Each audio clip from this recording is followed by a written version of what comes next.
tu cliente, y a los del 6 de enero que no actuaron con violencia, y nos preguntábamos si podía ser el primer día. Es increíble que fuera el primer día. ¿Qué ha significado esto desde el punto de vista legal? Bueno, definitivamente él prometió que lo iba a hacer y cumplió con su promesa que iba a hacer ese perdón el primer día. Para muchas personas es un shock que un político haga lo que promete, porque estamos tan acostumbrados que los políticos hagan todas estas promesas y después nunca cumplen con sus promesas. En este caso, Donald Trump lo hizo. Él hizo su promesa, cumplió con esa promesa inmediatamente el primer día. Ya están saliendo muchos de los presos de enero 6, ya han salido muchísimos. Todavía hay muchos que están presos, que están teniendo problemas porque ciertas cárceles no quieren soltarlos sin una orden judicial del juez que los sentenció. Así que muchos de mis colegas, muchos de los abogados están haciendo mociones de emergencia usando la orden de Donald Trump, y los jueces están firmando las órdenes para soltar a los presos. Pero como esto es algo que nunca se ha hecho antes, de verdad que parece que hay un poco de confusión en la cárcel, porque se ha hecho algo con una velocidad tan rápida que quizás muchos de los oficiales en las cárceles, las diferentes prisiones federales, las cárceles locales del condado, quizás no estaban preparados para eso. Enrique Tarrio está en Texas, en una cárcel de Texas. ¿Ya lo soltaron? Ya, estaba en Luisiana y después creo que lo trasladaron a un pueblito de Texas. Se supone que mañana vuela de Dallas y llega mañana por la tarde. ¿Y por qué estaba tan lejos? Porque el buró de prisión te manda a donde ellos quieran. Cuando es federal te manda... Cualquier lugar en el país donde le convenga a ellos. Nunca toman en consideración si tus familiares, que le complica, sobre todo a familiares como la madre de Tarrio, que es mayor, que no tiene dinero. ¿Eso no se toma en consideración? Están supuestos, y en todos mis casos yo siempre le pido al juez que me firme una orden que traten de mantenerlo lo más cerca posible a su ciudad. Pero algunas veces la prisión dice, bueno, no tenemos niveles o tenemos esa prisión llena y la trasladan para otra jurisdicción, otro estado. ¿No es un modo de castigo extra? Definitivamente con los casos de J6 hubieron castigos extra, definitivamente. Los movían a lugares bien lejos, los ponían en solitaria, en solitary confinement, donde tenían que estar... ellos decían que era para la protección de los presos, pero la realidad es un tipo de castigo psicológico que le estaban haciendo. Y lo hicieron muy a menudo y se lo hicieron casi que parecía un pattern, un patrón que lo estaban haciendo intencionalmente. Vamos a una pausa. Cuando regresemos, ¿dónde está ahora mismo Enrique Tarrio? ¿Dónde está su mamá? Estamos hablando con su abogado, que ha dado una batalla de verdad contra viento y marea y contra grandes poderes. Ya volvemos.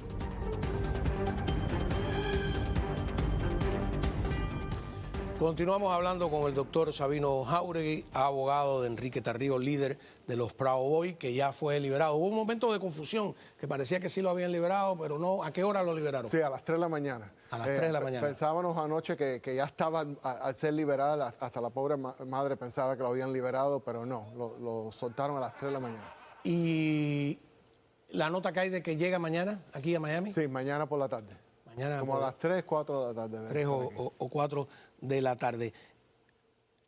No había, claro, a las 3 de la mañana evitan que haya prensa en las afueras de la cárcel, ¿no? Sí. Ahí no hay nadie. Quizás por eso fue la razón, pero no sabemos. No. ¿Qué condiciones tiene esa liberación? ¿Ninguna? Ninguna. Está libre ahora para... ¿Sus antecedentes penales quedan limpios? Sí, de ese caso él puede recuperar sus derechos civiles, todo, como si nada hubiera pasado. ¿A cuánto lo habían condenado? 22 años. 22 años. Yeah. Sin haber estado en Washington. Sí. Este fue un caso muy difícil. Este fue un caso que yo lo manejé con mi amigo y colega Naib Hassan. Nosotros los dos fuimos para Washington, D.C. Tuvimos ahí casi 5 meses y medio peleando ese caso. Él y yo, vivíamos ese caso por 5 meses y medio allá en Washington, D.C. Es lo único que hacíamos desde que nos levantamos a las 6 de la mañana hasta las 10 de la noche, era ese caso. Estábamos en juicio casi siempre de 9 de la mañana a 5 de la tarde, pero después de las 5 de la tarde hay que prepararse para el próximo día. Hay que prepararnos en anticipación, los testigos que van a testificar, hacer los backgrounds, leer los reportes que tienen que ver con esos testigos y prepararnos. Y era yo y Naib ahí todos los días, 5 meses y medio. Cada rato regresábamos para ver nuestra familia los fines de semana, pero fue el juicio más difícil que hemos tenido en nuestra carrera. Y tenías todo un grupo de legal pagado por el gobierno, ¿no? Sí, porque el gobierno federal tiene recursos sin límite. Ellos tenían ahí entre 6 a 8 abogados. Más abogados escuchando para si había que... Abogados especializados en apelaciones nada más, que estaban ahí en stand-by para dar case law, para dar información, para dar argumentos, para decir, oye, esto aplica a tal caso de 1973, el 823, para ayudar al otro equipo de abogados que estaban contra nosotros. Y atrás de esos abogados había un equipo de agentes de la FBI, que son los que investigaban el caso. Cada vez que se llamaba un testigo para testificar, ya los agentes de la FBI sabían quién era el testigo, sabían todo del testigo, sabían cómo atacar a ese testigo. Fue un caso muy interesante. Hasta uno de los testigos estrella de nosotros, que íbamos a llamar a testificar, Resultó que era del FBI. resultó que ese testigo era un testigo de la FBI. ¿Era un testigo o era un miembro del FBI infiltrado? Era un agente de la FBI infiltrado. ¿Y tú que había puedes estado trabajando. testificar impersonando? O sea, que... No, porque lo que hace la FBI en estos casos bien complejos es que ellos van identificando desde el principio de un caso quiénes son los testigos que le pueden hacer daños a ellos. Entonces ellos van y se reúnen con esos testigos y se ponen a hablar con ellos. Algunas veces le meten un poquito de miedo a esos testigos y le dicen, oye, tú puedes tener un problema en este caso. ¿Y todo eso es legal? Sí, es legal, ¿ya? Si pueden tener un problema, lo pueden tener y pueden decir, pero si usted coopera con nosotros, te damos... O sea, ¿te pueden robar los testigos?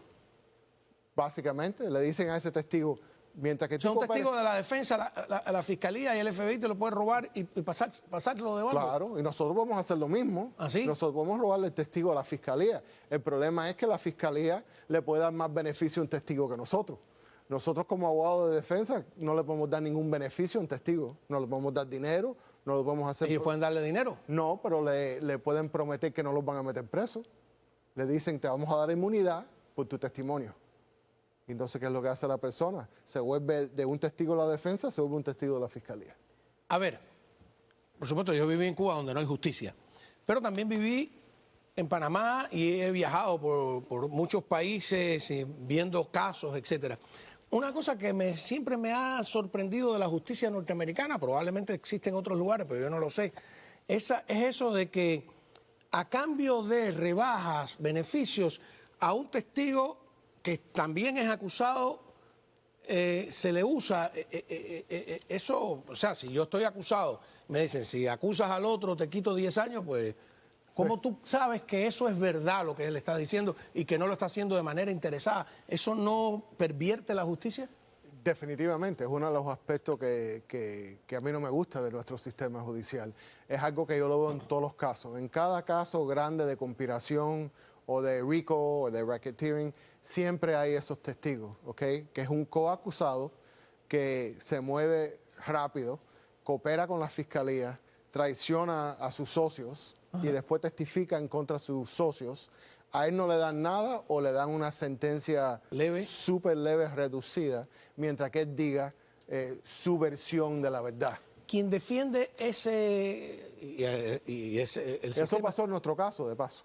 En este caso de los Proud Boys en Washington, D.C. Habían Proud Boys que la fiscalía fue y le dijo, si ustedes no cooperan con nosotros, están mirando a décadas en prisión. Nos hace falta que ustedes testifiquen en contra de tus propios hermanos en los Proud Boys. Y eso es lo que hicieron.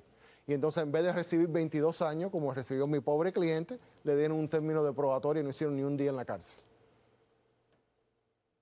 Quienes defienden ese mecanismo, ¿qué argumentan? ¿Cómo lo defienden?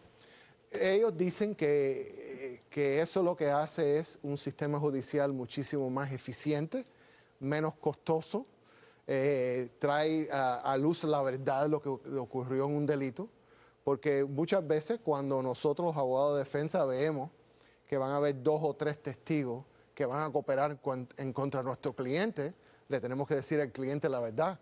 Existe la posibilidad que podamos perder este juicio, porque si el jurado cree lo que dice estos tres testigos que están cooperando con la fiscalía, vas a perder el juicio y te van a echar X cantidad de años.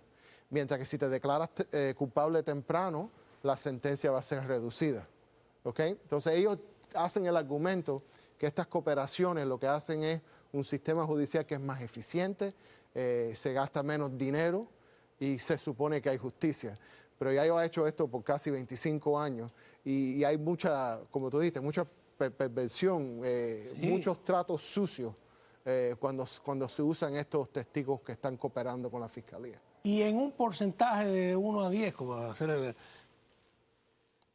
¿cuántos testigos al final están diciendo la verdad y cuántos inventan para salvarse? Es duro decir, para decirte la verdad. En muchos casos definitivamente están diciendo la verdad. Te estuviera mintiendo si te dijera que cada testigo que está cooperando es un mentiroso.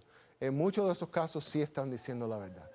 Pero en muchos casos definitivamente o están mintiendo o están exagerando.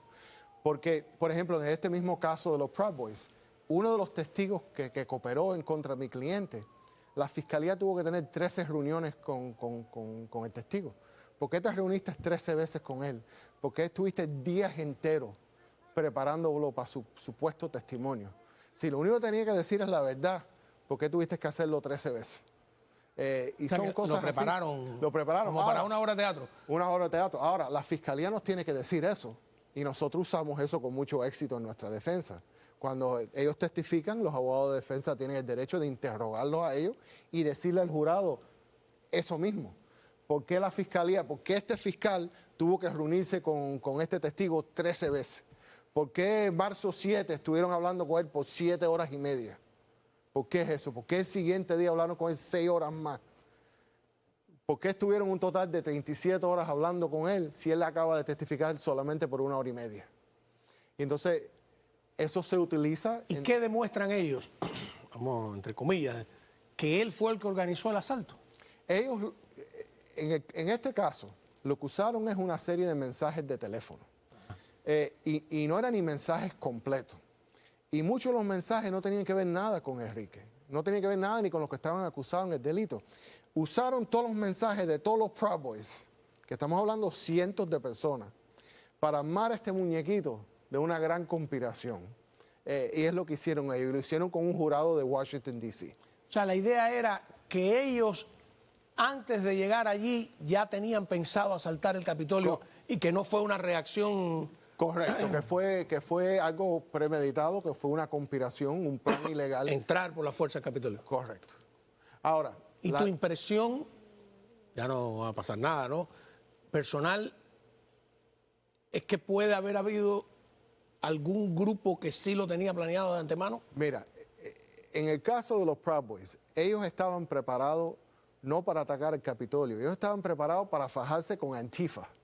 ¿Tú sabes quién es Antifa? Sí, Antifa claro. Es la organización izquierdista esa, que ahora todo el mundo dice que no existe, pero sí existe.